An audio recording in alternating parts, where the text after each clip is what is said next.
नमस्कार, साधना न्यूज में आपका स्वागत है और मैं हूं आपके साथ अनुपमा खोपरे। और रुक करते हैं कुछ खबरों की ओर। संदीप बलगा डीएफओ दंतेवाड़ा के साथ साधा संवाददाता अर्जुन पांडे ने खास बातचीत की। खास चर्चा में डीएफओ ने कहा कि लघु वन उपज से बनी चीजों में महिलाओं को रोजगार मिल रहा है। दंतेवाड़ा के डीएफओ संदीप बलगा जी हमारे साथ में जुड़े हैं। जी हाँ, बता दूं, दंतेवाड़ा का ये जो क्षेत्र है, ये लघु वन उपज परिपूर्ण मात्रा में यहाँ पर हैं और इन वन उपज के बहुत सारे प्रोडक्ट बना करके दिल्ली जैसे शहरों में इनको बेचा जा रहा है और यहाँ का जो महिलाएं हैं उससे उस लाइन से चैन से जुड़ करके जो है व्यापार अपना बढ़ा रही हैं। तो हम चर्चा करते हैं किस प्रकार से जो है इस काम को किया जा रहा है। जी सर, ये आपके जो प्रोडक्ट है ये अन्य शहरों में भी बेचे जा रहे हैं? जी, हमारे यहाँ पर छत्तीसगढ़ में स्पेशली दंतेवाड़ा के जिले में इमली, महुआ, हर्रा, बाहेड़ा इत्यादि बहुत सारे वनोपज मिलते हैं और वो ऑर्गेनिक है, जंगल से वाइल्ड मिलता है। और इसका हमारे विभाग ने स्टेट गवर्नमेंट की जो योजना है एमएसपी से हमें एमएफपी को खरीदना है, माइनर फॉरेस्ट प्रोड्यूस जो है उसको हम लागू किए हैं लगभग 2 साल पहले। उससे शुरू किया है 52 प्रोडक्ट से और इसके बाद फिर अभी 63 प्रोडक्ट्स हो गए हैं अलग अलग लघु वनोपज कलेक्शन में। इसलिए हमारा स्पेशली जिला में इमली होता है, महुआ होता है, बहुत अधिक मात्रा में कलेक्शन होता है।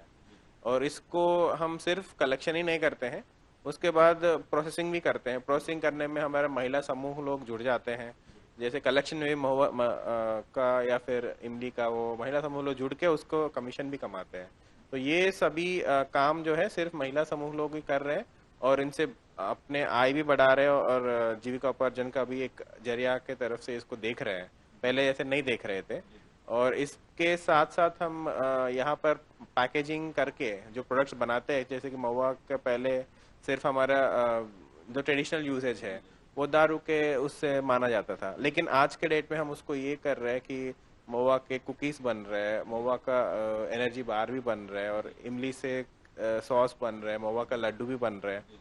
ये सभी का बन रहा है। तो इसका लोकल में भी है कि ठीक है ये खाद्य पदार्थ भी है बोल के एक वो भी आ रहे थे। और इस साल हम इसी को लेके हम फूड ग्रेड महुआ का भी कलेक्शन, जो फूड ग्रेड ऐसे खाने का चीज़ जैसे अच्छा सा मेंटेन करके कलेक्शन में करते, वो भी हमारा एक नया योजना शुरू हुआ है। तो इस साल हम वो कर रहे हैं। तो ये सभी हमारे जिले से जो नया प्रोडक्ट्स आ रहे हैं लघु वनोपज में हमारा ये उपलब्धि माना जा सकता है। प्रदेश के मुखिया भूपेश बघेल जी की एक जो योजना थी नरवा पे भी आपने बहुत अच्छा काम किया हुआ है। तो नरवा से किस तरह से लोगों को फायदा पहुंचाया गया? जी, नरवा विकास योजना हमारे विभाग के द्वारा जंगल के जो यहाँ से पानी गिरता है वही पकड़ के अपना जंगल के क्षेत्र के ग्राउंड वाटर को थोड़ा रिचार्ज करना है। उसके थोड़ा नीचे आते हुए खेती जहाँ पर लोग कर रहे हैं उनके लिए भी पर्याप्त मात्रा में जहाँ पॉन्ड जैसा एक छोटा बना के उनको पानी देने के जहाँ पर सुविधा हो सकता है वो, प्लस जो भी रिचार्ज होता है पानी उसका यूज़ करने का बहुत अच्छा काम कर रहा है।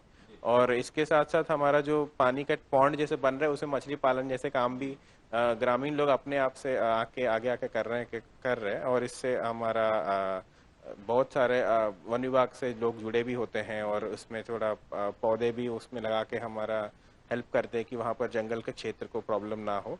तो ये सभी नरवा विकास कार्य से हो रहा है, जिससे हम ऊपर से लेके एलबीसीडी लूज बॉर्डर चेक डैम बनाते हैं, फिर उसका ब्रशवुड चेक डैम बनाते हैं, वो थोड़ा छोटा छोटा होता है। इसको थोड़ा नीचे आते आते ही बड़ा गेबिन स्ट्रक्चर बनाते हैं या फिर स्टॉप डैम बनाते हैं या डाइक्स बनाते हैं। और ये जहाँ पर प्लेन एरिया है वहाँ पर हम पानी रिचार्ज करने के लिए वाटर ऑब्जॉर्प्शन छोटे छोटे टैंक वाटर ऑब्जॉर्प्शन टैंक्स बनता है या ट्रेंचेस टाइप का बनता है, खंती जो बोलते हैं हम।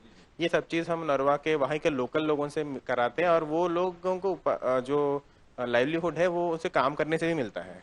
जो पानी का उपलब्धि है वो अलग है और ये जो काम करने से उनका रोजगार जो जनरेट होता है वो भी एक अच्छा जरिया है उनको लोकल में काम करके अपने गांव के पास ही काम करके अपना गांव के विकास में अच्छा जुड़ने का एक अच्छा प्रोग्राम है ये नरवा विकास योजना।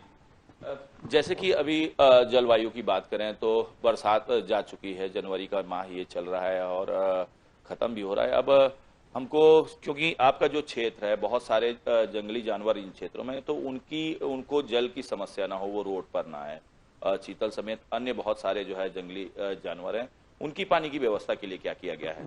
तो हमारे यहाँ पर जो नरवा कार्य है उसी में एक जो पानी आता है उसका रिचार्ज होते रहता है। उसमें पानी चाहे वो दिसंबर महीने पहले सूख जाते थे, तो उसको थोड़ा सा आगे रख के फरवरी मार्च तक भी हम, अप्रैल मई तक भी हम करने के लिए एक फर्स्ट 2 इयर्स में हमारा अच्छी सफलता मिल रहा है हमारे यहाँ पर।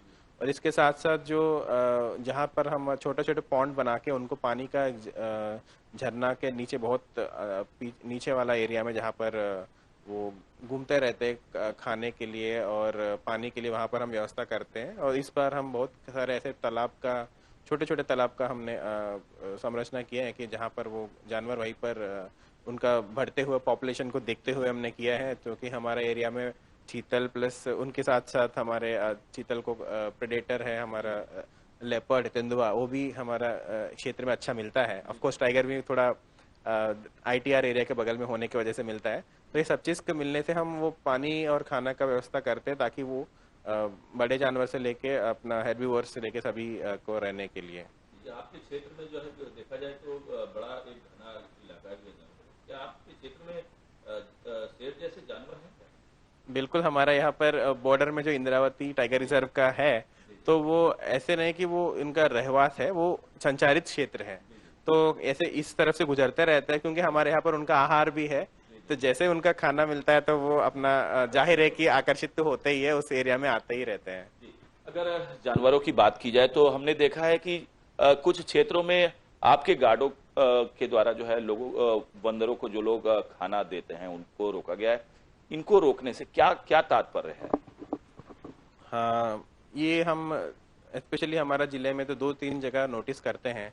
एक तो गीदम से बारसू जाते वक्त और हमारा दंतेवाड़ा से बचेली और बचेली से किरंडुल जाते वक्त भी थोड़ा हम इस एरिया में जब जाते रहते हैं तो वहाँ पर टूरिस्ट हो या फिर जो वहाँ पर रोड पे गुजरने वाले यात्रियों हो, उनके द्वारा बंदरों का खाना खिलाने का हम देखते रहते हैं।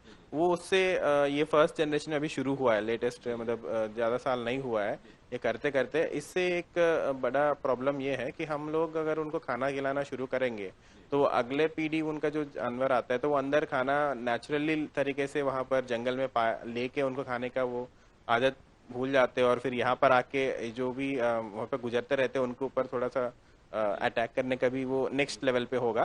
तो इसको हम रोकने के प्रयास कर रहे हैं। और बिल्कुल, यहाँ पर कुछ 1-2 दुर्घटना भी ऐसे हुआ कि वो जब जाते वक्त तो रोड पे उनको एक्सीडेंट भी हुआ है और उनके 1-2 बच्चों के ऊपर भी अटैक का भी हमारा जानकारी मिलने के बाद तुरंत हम उसका एक्शन लिया। तो इसलिए हम उसको अवेयरनेस क्रिएट करने का बहुत सब लोगों से विनती भी कर रहे हैं। और क्या अपील है वहाँ पर जंगल में जानवरों को रहने दीजिए, अपना खाना खिलाना तो आपके मंशा अच्छा है, लेकिन जानवर जंगल में अपना खाना खाए और पानी पीने से हमारा जानवर का भी वो जो हेल्थ है और अच्छा रहेगा। तो ऐसा नहीं कि जंगल में खाना नहीं मिलता है, लेकिन हम आदत बनाएंगे तो वो जंगल नहीं जाके रोड पे आ जाता है, तो इसलिए दोनों को नुकसान है। कहीं ना कहीं आहार श्रृंखला में भी बिल्कुल, वो तो है। तो ये थे हमारे साथ में DFO दंतेवाड़ा संदीप बलगा जी, और एक बड़ी अच्छी बात उन्होंने बताई, क्योंकि कहीं ना कहीं अगर वानरों की बात आती है तो हम उसे दैविक उसमें जोड़ लेते हैं। इन्होंने बताया कि ये फर्स्ट स्टेज है और अगर हम इसी तरह उनको आहार देते रहेंगे तो जो एक आहार चक्र चल रहा है उसमें भी जो है दिक्कत